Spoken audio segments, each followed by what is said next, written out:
భక్తుల యొక్క సంపద మరియు సంపూర్ణాభివృద్ధి కోసం ఈ తొలి ఏకాదశి రోజున భక్తులందరూ సత్యనారాయణ స్వామి వారి పూజను చేసుకోవడం, ఆ హోమాన్ని జరిపించుకోవడం కూడా ఎంతో విశిష్టతమైనదిగా కూడా పేరుగాంచింది. తొలి ఏకాదశిని శయన ఏకాదశి అని కూడా పిలుచుకుంటాం. విశ్వాన్ని పాలించే శ్రీ సత్యనారాయణ స్వామికి అంకితం చేయబడిన అత్యంత శక్తివంతమైన రోజుల్లో ఈ ఏకాదశి ఒకటి.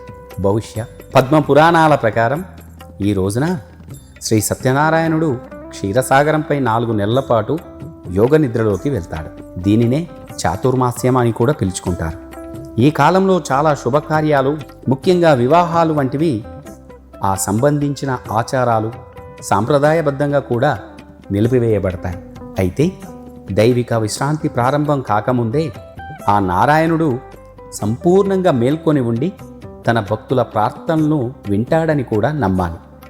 అందుకే భక్తుల యొక్క అడ్డంకులను తొలగించడానికి, ప్రేమ, సంపద, ఆ శ్రేయస్సులను కొత్త లేదా పాత సంబంధాల్లోకి ఆహ్వానించడానికి ఈ తొలి ఏకాదశి చివరి దివ్యావకాశంగా కూడా భక్తులు భావించాలి. ఈ రోజున ఆ సత్యనారాయణ స్వామికి ప్రార్థనలు చేయాలి. ఈ రోజున ప్రార్థనలు చేయడం వల్ల 1000 యజ్ఞాలు చేసిన పుణ్యంతో సమానమని, ఈ రోజు చేసే ఏ పవిత్రమైన పూజైనా 10 రెట్ల పుణ్యాన్ని ఇస్తుందని కూడా మన సాంప్రదాయం చెబుతోంది. ఈ రోజున సత్యనారాయణ కథ హోమం ఎందుకు చేయాలి భక్తులు అంటే, సత్యనారాయణ స్వామి కథ ఒకరి జీవితంలో సంపద, సత్యం, విజయాన్ని ఆహ్వానించడానికి అత్యంత పవిత్రమైన కర్మల్లో ఒకటిగా మనకు తెలిపింది. తొలి ఏకాదశి నాడు నిర్వహించినప్పుడు దీని ఆధ్యాత్మిక మరియు భౌతిక ప్రయోజనాలు గణనీయంగా పెరుగుతాయి. ఈ శక్తివంతమైన కలయిక ఆ భక్తులకు ఎన్నో ప్రయోజనాలను కూడా తెస్తుందని కూడా భక్తులందరూ నమ్మాలి. సత్యనారాయణ స్వామి పూజ, హోమం చేయడం వల్ల ఆర్థిక అస్థిరత, ఆదాయంలో అడ్డంకులు తొలగిపోతాయి.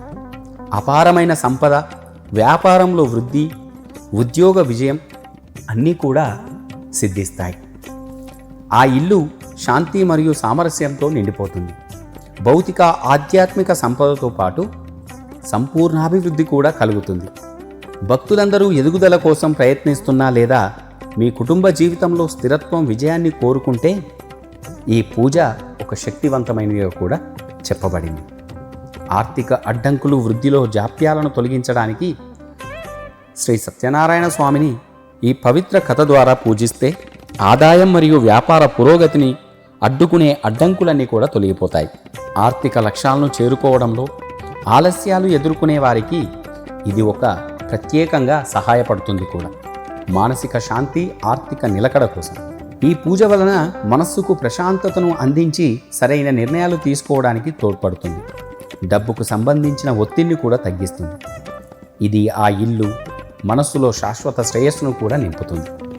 సంపూర్ణాభివృద్ధిని ఆకర్షించడానికి శ్రీ సత్యనారాయణ స్వామి ఆశీర్వాదాలు జీవితంలోని అన్ని రంగాల్లో సంపద, విజయం, సామరస్యాన్ని ఆకరిస్తాయని కూడా నమ్మాలి. స్థిరమైన ఆదాయం, కుటుంబ శ్రేయస్సు, సంపూర్ణ వృద్ధిని కోరుకునే వారికి సత్యనారాయణ స్వామి పూజ, హోమం ఎంతో ఉపయోగపడుతుంది.